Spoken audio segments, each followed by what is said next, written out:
I am Rebecca Teo. I serve as the Deputy Head of Strategy at Consulate, and today I'm excited to be here with this fantastic panel to moderate this first panel discussion about what are the visions for sustainability in this region. While progress on global sustainability efforts have been made in certain areas, significant challenges still remain. Achieving future resilience with sustainability requires creative visions to enable long-term planning, engage and mobilize stakeholders for global collaborations, rethink priorities, and most importantly, to inspire innovation for new solutions that address multifaceted issues surrounding sustainability. So before putting the spotlight on our panelists here, just a note for the audience, we have about 15 to 20 minutes for this panel, and we have a few questions prepared for them. But only if time permits, then we would open the floor for questions. There's mics in the middle of the room. But if not, then we will have to sort of hear from the list of questions that we have. Now, without further ado, I would like to address the first question to Datuk Philip Ting. Dato, so Lawrence actually mentioned you a little bit in his opening speech, and he shared about how you have such a real experience in eco-farming, and you really a very passionate practitioner in the area. Could you share a little bit more with us about what is your vision for sustainability in Sarawak? Well, thank you very much for that. I was not really prepared for that nice things that Lawrence spoke just now. Thank you. I also like to thank TSG, Dr. Chris Chung, a very good friend of mine, who invited me to this conference, as well as Jonathan. Thank you for your passion, Jonathan, in to make a big change to this world. And thank you, Dr. Chris, for your effort, continuous effort to make Sarawak and the world a much better place for everybody. Now, I'm here actually on behalf of the Sarawak Business Federation, of which I serve as the Deputy President. I see many members of the Business Federation are here today. The Sarawak Business Federation, for purpose of those who are not familiar, is an organization of it's an umbrella body of 20 associations and chambers of commerce in Sarawak. And together we probably control something like about 70-80% of all GDP in the private sector in Sarawak. So we are probably involved in everything that the business community in Sarawak would do. Okay, now maybe just now to get back to your question. Before I answer that, I would like to quickly quote what happened last week at the UN Climate Change Conference in Bonn, in Germany, and it just concluded on the 20th of June. And it says something over here which is very dear to my heart. It says, right, it shows how nations can more effectively tackle the climate crisis by adopting a comprehensive and interconnected approach that addresses the water, energy, food nexus. Now that's really news. That is really news and music to my ears. And that's where I'll now connect that to what I'm doing. The pandemic changed a lot of our lives, and in the last 3 or 4 years, I've got involved in farming. Not so for farming per se, but as a method. It is my way of throwing down the gauntlet to the government, to the people of Sarawak, as well as to the young people of the state, that you can make a difference. There are better ways of doing things, and I'm going to do it myself to show it. And over the past 3-4 years, I've had something like about 200 of sponsoring people from the universities and from other villages to come to my farm to see how it could be done. I basically run a farm of approximately 2 hectares. Yeah, it's not very big, just in Kuching. It's like about 25 minutes from here. And it's a hobby farm. It's a proof of concept farm, should I say. And I farm on it basically lettuces and cherry tomatoes, basically only two crops. And at this moment, I probably would be supplying roughly about 30% of all the lettuces and tomatoes consumed in Sarawak. So in a short period of time, I could achieve a lot. Now, what is really, really surprising to most people, I'm going to tell you this, right, that in my little farm, I do a revenue of approximately 350,000 US dollar, like approximately 1.5 million ringgit a year. And I use a grand total of about 800 US dollar worth of water a year. There's roughly, they have approximately less than 100 US dollar worth of water a month. Okay, I could do that. Okay, and on a power consumption, my total electricity bill works out to below 10,000 US dollar a year. Now, with so little, I could produce so much food in such a small area. Now, the same report that came up from this Bonn UN Security Change Conference, it says, right, 80% of the world's food is produced by family farmers. It is therefore crucial to enable such farmers to become leaders of climate solution across the agriculture food system, as opposed to only focusing on industrial food production. It also says, in the same conference, agro-food system contribute around 1/3 of global energy consumption, 1/3 of global energy consumption, and around 2/3 of global freshwater withdrawal. Could you imagine that? 1/3 of the world's energy goes towards food production, and 2/3 of water goes towards that. It is clearly unsustainable until and unless we move to much smarter ways of farming our food, and it's also, not sustainable unless we take lots of concrete steps to prove the point to the farmers that it can be done. And this is a very, very big journey, and it has to cascade it all the way down from the top to the bottom. And it's very hard when you're talking about sustainability to tell people on the street how important this Paris Accord is, which is COP21, by the way. We're going to have COP28 in about in November this year. So after 6 or 7 COPs, right, we are still struggling, and I can say this: we are failing miserably at meeting the targets of the Paris Accord that was set in 2015 to lower the global temperature by 1.5 degrees centigrade above pre-industrial levels. Now, but it is very important, right? If you were to tell the average guys on the street, it's important that you do what you have to do to lower the global temperature by 1.5 degrees. They don't understand all that. They just care about where my next meal is going to come from. They care about whether my kid's going to get a pair of shoes when he goes to school. They care about the little leak in the roof of their heart. Okay, so this is going to be a very, very big challenge I think the world has to face, and it is not at a policy level.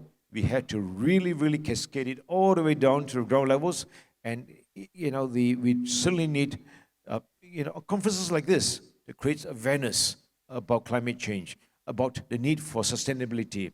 We need to have the involvement of community leaders to explain to them in their own terms what it really meant to make this world a sustainable place. So what I'm doing right now, just for information, is to throw a challenge to the government, to throw a challenge to the community, and to throw a challenge to the business community to say that you could grow food very sustainably in Sarawak and make this a better world for all of us and for our children. Thank you very much. Thank you very much, Dato' Philip, for sharing about, your personal involvement with sustainability effort and how you're really trying to solve some of these challenges with, energy, with climate. Are there certain unique economic, environmental, or social challenges faced by our region, faced by Sarawak, that you see very unique specifically to our region? And how are we addressing them through some of our governmental sustainability efforts? What are some, successful programs that you have seen, some initiatives that you really are seeing making great headway into some of these areas? Sure, thank you very much. I must give the Sarawak government a lot of credit for that. Now, we have got some very visionary leaders at the top in Sarawak, and we've got some very good people that's implementing their strategy. And our speaker just now, Dato Abdullah, spoke about this, our PCDS 2030, how we intend to bring Sarawak from where we were in 2020 to 2030. Basically, that involves doubling of the state's GDP and a tripling of the state's gross household income, tripling of that, okay? And to do all of that in a sustainable way, and to be in a socially acceptable context for the state. Now, we in the private sector, the Sarawak Business Federation, have fully supported that the plan, the PCDS 2030, which we call Sarawak's Vision 2030, and it encompasses basically 6 core economic sectors and 7 enablers. And I have been asked by the Business Federation to chair the committee that creates 13 subgroups as the private sector responds to the government of Sarawak to help them achieve that. And actually, we only had a meeting this morning, actually, this morning at 9 o'clock. We had a meeting with the Sarawak Sixth Secretary about our progress and how we intend to move this whole initiative forward, both in terms of generating the kind of prosperity that is called for in that document, as well as how are we going to do it in a sustainable and ESG compliant way. Now, that's very, very important to Sarawak, and it's very important to the business community in Sarawak, and we fully support the government in this endeavor. I also happen to sit on the board of the Employee Provident Fund. It is one of the biggest funds in Malaysia, and we manage something like about 1 trillion, just over 1 trillion ringgit of funds. That works out to roughly about $230 billion US. So I happen to sit in that, and I sit in the strategy committee, and I chair the risk committee and do a few things in there. It is a national body that manages. For those who are from Singapore, you'll be quite familiar with CPF, right? Similar CPF. EPF been around since 1951, so it's been there for a long, long time, 70 over years. EPF has made a very, very conscious decision. And EPF has said, we will not invest in any companies from 2030 onwards if they do not meet the compliance needs of ESG and the Paris Accord. EPF has come up with a statement. Most of that is to force people in Malaysia and companies in Sarawak, as well as this whole region, to think, because EPF has been such a big investor in this region, that if you don't comply with that, we will not deploy a single cent of a fund to your company anymore. 2030 is the deadline the EPF have set. Thank you. Thank you very much, Dato. You raised an important topic that I had another question for. So a huge topic around sustainability is actually the investments and the amount that has to be invested in sustainability. And perhaps we'll start with Kee Soo with the technology angle. What would you say are some ideas in which we can actually fund sustainability efforts, whether it's on business level, governmental level, whether it's at a place design level, and of course I'll open the floor to our other 2 panelists later. What are some ideas in which we can fund some of these visions for sustainability, whether it's in blockchain, whether it's in collaborations of communities? What are some thoughts on that? Sure. So one of the things that I was always impressed by was how your children can influence your thinking. And one of the things that I think we need to do is really engage at the bottoms up level. So I think you can do things at the top down level. I think you can do the government programs, but that needs to then trickle down to the individual, who then captures a bit of that interest, that passion for the topic. From an investment perspective, I think that's where things that I've been involved in is democratization of investing. How do you actually get smaller investors interested? Because now when they are able to, instead of putting $100,000, $1 million into a project, what you can actually start to do with some blockchain-related initiatives is fractionalize it. And so even if maybe that person's $5,000 investment doesn't have a major economic impact, that times a large number of people, they're also now personally vested. And so the idea that you need to change minds at the same time, I think is a very important one. Yeah. Thank you very much for that. Any other thoughts from our panelists on, how we can make sure that sustainability efforts really are sustainably viable as well, when it comes to place design, when it comes to, managing corporate sort of commitments, they can be rather costly. And I think that's also a big hindrance when we talk about, the visions for sustainability and actually implementing them. Well, for place design, you notice from the original user experience design, which is very consumption based, we've started to look at natural and social capital. I was like smiling when Dato said his farm uses so little water and energy, because the energy is from the sun, I suppose, and the water is from the rains that we experience in Kuching, obviously. It's free, but we waste it. We turn it into floods instead of using it for our plants, right? So everything is actually there. Natural capital is there. It's how whether you design for it or not. So I think that is one of the basic ideas. The second one is social capital, right? Whether the people are activated to look after it. Are they taught really important? The problem with education is that we have this STEM thing, right? And you come out, you're supposed to be an engineer or some professional or something like that. But when you ask them whether they can plant a plant, you probably won't survive in the next few hours. The problem is that knowledge has been lost. This sensitivity about food, about how we consume, low energy waste. In fact, a lot of it, surprisingly, is found in what we consider to be the lowest educated people, the farmers, right? They have this skill. They can actually use the least energy to produce food and survive, while we city people are waiting, right, for that to be so-called served to us. So I think, as Lawrence rightly mentioned, we tend to overdevelop. COVID has taught us that we have additional office space we don't need.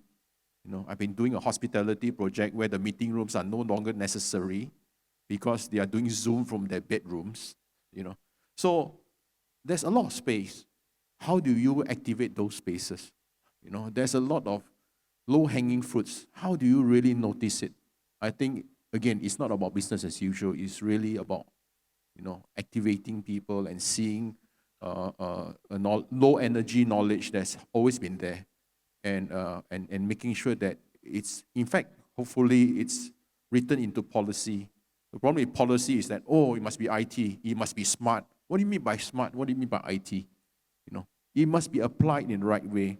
Imagine when some of the software systems, I think that had some shutdown, or LinkedIn or whatever had shut down, then everybody couldn't do anything. That's ridiculous, right? So we shouldn't be relying on that.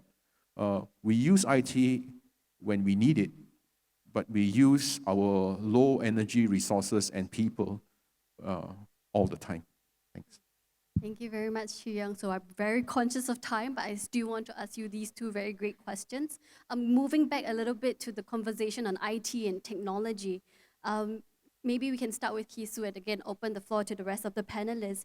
How do you think we can really accelerate the role of technology and innovation in advancing sustainability? You talked a little bit about blockchain and its potentials, but are there any other types of technology, and how can we really sort of use more of technology to accelerate such our sustainability efforts and to really just push forward with the sustainability vision? I think technology essentially gives you leverage. It allows you to move faster and do things in a quicker way and at scale. And I think that's really what we want to focus on. How do you then align the right incentive structure to get things like artificial intelligence, machine learning? How do you get it involved in the right way? So to me, I feel like governments and the private sector can work together to figure out incentives the right way. Okay. Thank you very much, Lisa. Any thoughts from that? So when you talk about technology, I think we have to be very careful that this is a whole spectrum of technology. You know, from the very, very basic, it's still technology, to the very high end, you know, the kind of thing, ChatGPT, CBT, you got blockchain, et cetera. Now, I think we need to educate people to use it at different levels. Okay, it's pretty hard if you go down to the kampongs and to all the villages, explain to them how to use blockchain and et cetera, et cetera. But so there are lots of technology that's already there. I think that the average guys could use it. Now, I also read a report somewhere that in the next 40 years, this world has to produce as much food as we have produced in the last 8,000 years. In the next 40 years, we had to produce enough food to feed the world as we have produced in the last 8,000 years combined. Now, clearly we're not going to do that unless we use technology, we use entrepreneurship, we know how to divert capital to the right place, we need to know how to utilize people, and of course, we need to know how to utilize land and water resource. Now, that's the only way out. And the whole spectrum of technology we're talking about here. So we have to be very careful. And to me, the best way of getting technology adoption is when you do it and you show people how it is done. That's what I'm trying to do. I basically bring them there and say, okay, if you want to save on energy, use gravity to move your water from A to B to C to D. If you want to save on water, use collection system to collect the rainwater. I have got approximately 500,000 liters of rainwater that I collect, that I use. That $100 a month of water that I use every month, essentially for cooking, and for washing for my stuff. Nothing goes, it's not for the plants, okay? You don't really need that. So there are lots of ways of doing it, that they're very, very simple, common sense of doing it. And it suits many people. Of course, I grow all my vegetables on netted greenhouses. There's a lot of technology there. How do you manage heat? How do you manage water? How do you manage disease? There is a lot of technology involved in that as well. And many of them are already there. IT system, at some stage, the traceability of food that you talk about using blockchain, I think it's going to be very, very important, especially if you're talking about exporting it to the whole world. I mean, people like to trace it from, they always say from farm to fork, everything has to be traced. That is important. But again, we must solve the basic issues first. Thank you. Thank you very much, Dato'. Maybe as we move on to Chee Yong, our last and final question. So I actually heard a lot about, bringing different stakeholders together, communicating, a bottom-up approach. I think most of you here on this panel mentioned those things. How do you think we can really work to foster more collaborations and partnerships among the various stakeholders, including governments, business, civil society, local communities, to really achieve some of these sustainability goals in the region? And I think we only have about 5 minutes left. A lot of people ask, every time Singapore teams go overseas, they say, how can it be so efficient? How can you manage to do something so complicated? Really, the main thing, how we deal with it is normally, number one, okay, we have a vision that is really world-class. And world-class is not about measured by other people, it's measured by us. So the team must have this vision that is more holistic than others. So when you design something, it actually probably has 3 or 4 more functions than others.